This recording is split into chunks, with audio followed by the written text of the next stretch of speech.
Hello दोस्तों, स्वागत है आप सभी का हमारे यूट्यूब चैनल पर। तो यहाँ पे हम लोग जो है एक सीरीज स्टार्ट करने वाले हैं। जैसा कि जैक बोर्ड का एग्जामिनेशन बहुत ही नज़दीक है, तो इसी को देखते हुए यहाँ पे हम लोग स्टार्ट करने वाले हैं। तो सबसे पहले यहाँ पे जो है हम लोग जो है कुछ प्रीवियस ईयर क्वेश्चन देखेंगे, जो कि इम्पोर्टेंट ऑर्गेनिक कन्वर्जन से होगा। बेसिकली ऑर्गेनिक कन्वर्जन जो है बहुत ही ज़्यादा इम्पोर्टेंट होते हैं और बहुत सारे क्वेश्चन आपके जो है प्रीवियस ईयर से देखते हुए नज़र आते हैं। ठीक है, वहीं से डायरेक्ट आ जाते हैं। तो ये आप लोगों को यहाँ पे जैक 2006 से अभी तक जो भी ऑर्गेनिक कन्वर्जन के क्वेश्चन जैक बोर्ड में पूछे गए हैं, तो उन्हीं को यहाँ पे हम लोग जो है डिस्कस करने वाले हैं। तो यहाँ पे जो इस वीडियो में डिस्कस करने वाले वो जैक 2006 का बात करने वाले हैं। उसमें जो भी यहाँ पे ऑर्गेनिक कन्वर्जन के क्वेश्चन पूछे गए थे उन्हीं की बात यहाँ पे हम लोग करने वाले हैं।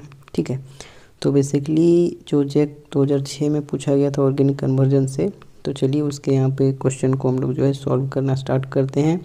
और इसको आप लोग ज़्यादा से ज़्यादा शेयर किया कीजिए।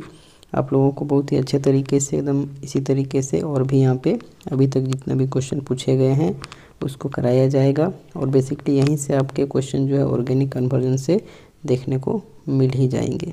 ठीक है, तो चलिए इस चीज़ को यहाँ पे हम लोग स्टार्ट करते हैं।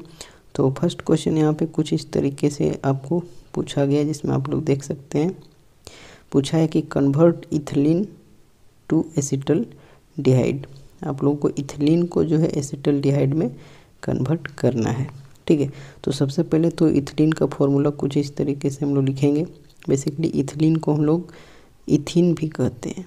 ठीक है, सिंपल फॉर्म में इथिन भी कहते हैं और इसको इथिलीन भी हम लोग कहते हैं।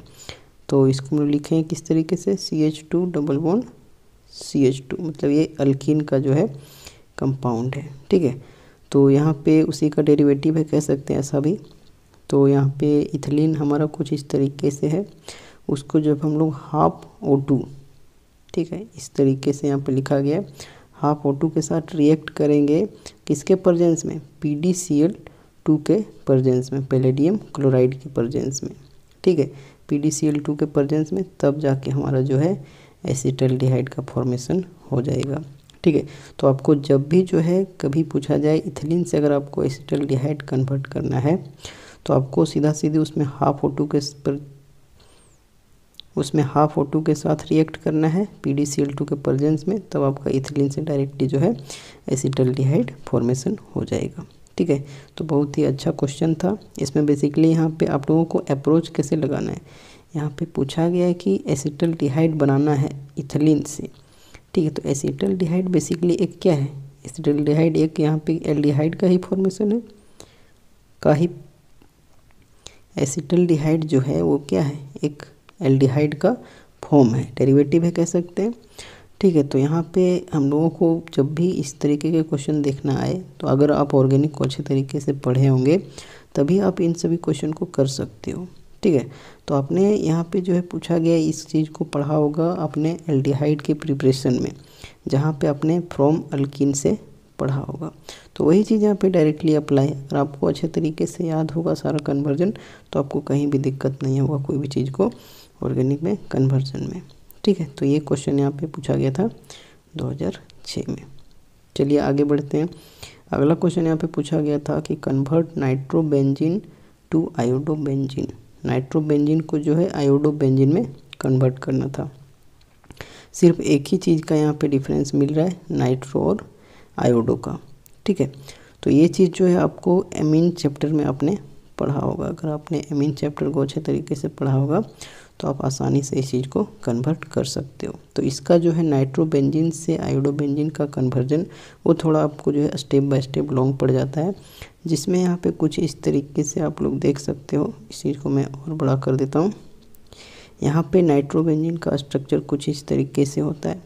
नाइट्रोबेंजीन को जब हम लोग H2 और पैलेडियम के साथ इथेनॉल के प्रेजेंस में जब रिएक्ट करेंगे, तब ये हमारा जो है एनिलीन में कन्वर्ट होता है। फर्स्ट स्टेप हमारा ये चीज़ याद रखना है कि नाइट्रोबेंजीन से सबसे पहले हमें एनिलीन में जाना है।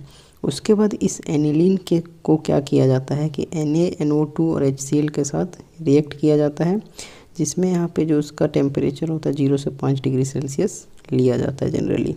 ठीक है, तब जाता है एनिलीन जो है बेंजीन डाइजोनियम क्लोराइड जाके उसमें कन्वर्ट हो जाता है। क्या है स्टेप, इसको याद रखना है। नाइट्रोबेंजीन के साथ जब आप रिएक्शन को पढ़े होंगे तब आप इस चीज़ को कर सकते हैं। मैं आशा करता हूँ कि आपने रिएक्शन को पढ़ा होगा, और अगर आपको रिएक्शन नहीं पढ़े हैं, आपको कहीं भी दिक्कत है, तो आप उस चीज़ को मुझे कमेंट में बता सकते हो। मैं कोशिश करूँगा कि सारे ऑर्गेनिक को जो है एकदम सीक्वेंस वाइज अच्छे तरीके से आप लोगों को बता दें, ठीक है। तो मैं आशा ये चीज़ कर रहा हूँ कि आपने ऑर्गेनिक केमिस्ट्री को अच्छे तरीके से पढ़ा है। बस मैं यहाँ पे प्रीवियस ईयर का कुछ आप लोगों को अप्रोच बता दे रहा हूँ, ठीक है। तो बेंजीन डाइजोनियम क्लोराइड यहाँ पे बनेगा। उसके बाद जब इसको हम लोग हीट करेंगे कैल्शियम पोटेशियम आयोडाइड के साथ कुछ इस तरीके से, तब जाके हमारा आयोडो बेंजीन बनेगा। और यहाँ पे जो इसका रेस्ट प्रोडक्ट कुछ इस तरीके से N2+ KCl यहाँ पे बन जाएगा, ठीक है। सबसे पहले नाइट्रोबेंजीन को इस चीज़ के साथ रिएक्ट करना है, तब यहाँ पे एनिलीन बनेगा। फिर जो एनिलीन बनेगा उसको इस चीज़ के साथ रिएक्ट करेंगे, टेम्परेचर भी यहाँ पे देखेंगे, तब हमारा बेंजीन डाइजोनियम क्लोराइड बनेगा। अब बेंजीन डाइजोनियम क्लोराइड जो यहाँ पे बना है उसको हम लोगों को हीट कर देना है, किसके साथ, पोटेशियम आयोडाइड के साथ। यहाँ से हमारा आयोडो बेंजीन बन जाएगा, ठीक है। और साइड प्रोडक्ट कुछ इस तरीके से आ जाएगा। तो ये तो यहाँ पे 2 क्वेश्चन हो गए कुछ इस तरीके से। एक तो हमारा इथिलीन से एसिटाल्डिहाइड, ठीक है, और दूसरा हमारा नाइट्रोबेंजीन से आयोडो बेंजीन। आशा करते हैं ये सारा चीज़ आपको समझ में आ रहा होगा। बहुत ही अच्छे तरीके से मैंने सारा चीज़ यहाँ पे लिख दिया। आप इस चीज़ को एक बार देखोगे तो समझ में आ जाएगा। चलिए अगला क्वेश्चन यहाँ पे जाते हैं, जो कि यहाँ पे क्वेश्चन नंबर 6 है। तो इसमें यहाँ पे कुछ इस तरीके से क्वेश्चन पूछा गया है कि एनिलीन से हमें सल्फोनिक एसिड बनाना है, ठीक है। तो क्वेश्चन को देखने के साथ साथ आपको जो है हमेशा फॉर्मूला याद रहना चाहिए, तभी आप क्वेश्चन को और भी अच्छे तरीके से अप्रोच करके आंसर कर लोगे। तो एनिलीन का स्ट्रक्चर कुछ इस तरीके से है। इसको बार बार आप लोग जब प्रैक्टिस करोगे तो आसानी से आप बना लोगे। बेंजीन के ऊपर बस NH2 लगा देना है, ये आपका एनिलीन हो गया, ठीक है। आपको जो है हमेशा कुछ एरोमेटिक जो है कंपाउंड सभी के स्ट्रक्चर हमेशा आपको जो है थोड़ा बहुत याद रखना चाहिए। तो एनिलीन कुछ इस तरीके से है। इसको जब हम लोग conc H2SO4 conc sulphuric acid, H2SO4 को क्या बोलते हैं, सल्फ्यूरिक एसिड बोलते हैं। तो इसके साथ जब हम लोग रिएक्ट करते हैं तो यहाँ पे एनिलीनियम हाइड्रोजन सल्फेट बना देता है कुछ इस तरीके से। ये क्या है, एनिलीनियम हाइड्रोजन सल्फेट, ठीक है, जिसमें NH3 पॉजिटिव में और HSO4 माइनस में आता है, ठीक है। अब ये चीज़ जब यहाँ पे बन जाता है उसको वहाँ पे 180 डिग्री से 200 डिग्री सेल्सियस में यहाँ पे रिएक्ट करते हैं, तब जाके हमारा फाइनली जो है यहाँ पे सल्फोनिक एसिड का निर्माण करता है, ठीक है। यही स्टेप है। जब भी आपको एनिलीन से सल्फोनिक एसिड बनाना हो तो आप जितना भी ये चीज़ यहाँ पे बताया जा रहा है इसको आप प्रैक्टिस करोगे तब तो आप आसानी से इन सभी को कन्वर्ट कर लोगे। लेकिन कुछ भी अगर नया टर्म आता है तो उसके लिए तो आपको जो है ऑर्गेनिक केमिस्ट्री अच्छे तरीके से पढ़ना होगा, है ना। तो यहाँ से आपको एक अप्रोच है, अगर यही क्वेश्चन डायरेक्टली अगर आता है तब यहाँ पे आपको इससे बेनिफिट मिल सकता है। लेकिन आप अगर ऑर्गेनिक केमिस्ट्री पढ़ लेते हो, अगर कन्वर्जन को अच्छे तरीके से सीख जाते हो, तब वहाँ से क्या होता है कि आप आसानी से उस चीज़ को कन्वर्ट कर सकते हो, ठीक है। तो ये यहाँ पे तीसरा क्वेश्चन कुछ इस तरीके से था। बेसिकली 4 क्वेश्चन यहाँ पे 2006 में पूछा गया था। लास्ट क्वेश्चन यहाँ पे पूछा गया था कुछ इस तरीके से,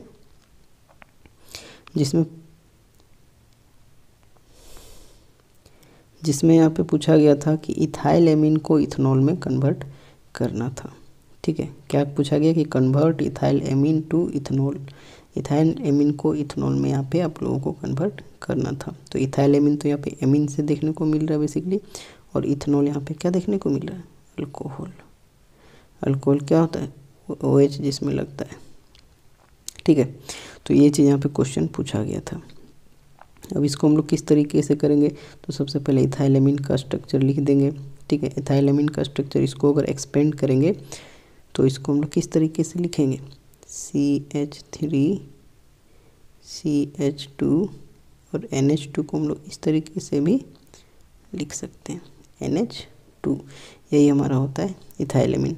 तो इसको जब HNO2 के साथ, जिसको HNO2 को हम लोग क्या कहते हैं, नाइट्रस एसिड कहते हैं, ठीक है। बहुत ही अच्छे तरीके से आप लोगों को सारी चीज़ समझ में आ रहा होगा। इथाइल एमीन को जब नाइट्रस एसिड के साथ रिएक्ट करते हैं और परजेंस क्या रहता है, NaNO2 प्लस HCl का परजेंस रहता है, तब जाके हमारा जो है C2H5 बेसिकली इथेनॉल बन जाता है और साइड प्रोडक्ट H2O और N2 गैस लिबरेट कर जाता है। ठीक है, तो कुछ इस तरीके से यहाँ पे इथाइलेमिन से इथेनॉल का कन्वर्जन ये चीज़ था, और ये सभी चीज़ यहाँ पे जो है 2006 में पूछा गया था। तो इसको आप लोग ज़्यादा से ज़्यादा शेयर करोगे आशा करते हैं, और ये सीरीज़ बहुत ही अच्छा होने वाला है। बहुत ही मेहनत से मैंने यहाँ पे इस चीज़ों को अच्छे तरीके से आप लोगों के लिए प्रिपेयर किया भी है, और आशा करते हैं आप लोग इस चीज़ को अच्छे तरीके से शेयर भी करोगे और ज़्यादा से ज़्यादा इसको अपने दोस्तों के साथ ज़रूर शेयर करोगे। वीडियो के लाइक का जो एम है इसका, वो आपके पास 50 लाख लाइक्स अगर आप कर देते हो, कम से कम 50 लाइक्स का यहाँ पे टारगेट हमने रखा है, तब समझेंगे कि इस वीडियो को बनाने का, इतना मेहनत करने का मुझे भी कुछ बेनिफिट मिल रहा है। ठीक है, तो 50 लाइक आप लोग जल्दी से करवा दीजिए इस वीडियो पर, तभी आपका जो है तुरंत यहाँ पे सेकंड वीडियो अच्छे तरीके से एकदम साफ़ सुथरा ढंग से आप लोगों के लिए लाएंगे, और बहुत ही अच्छे तरीके से आप लोगों के लिए किया जाएगा। ठीक है, 50 लाइक का यहाँ पे टारगेट रखते हैं। चलिए इस चीज़ को शेयर कीजिएगा आप लोग, चैनल पे पहली बार विजिट करें तो चैनल को सब्सक्राइब भी कीजिएगा। चलिए इस चीज़ को यहीं पे रखते हैं। यहाँ तक आप सभी का धन्यवाद।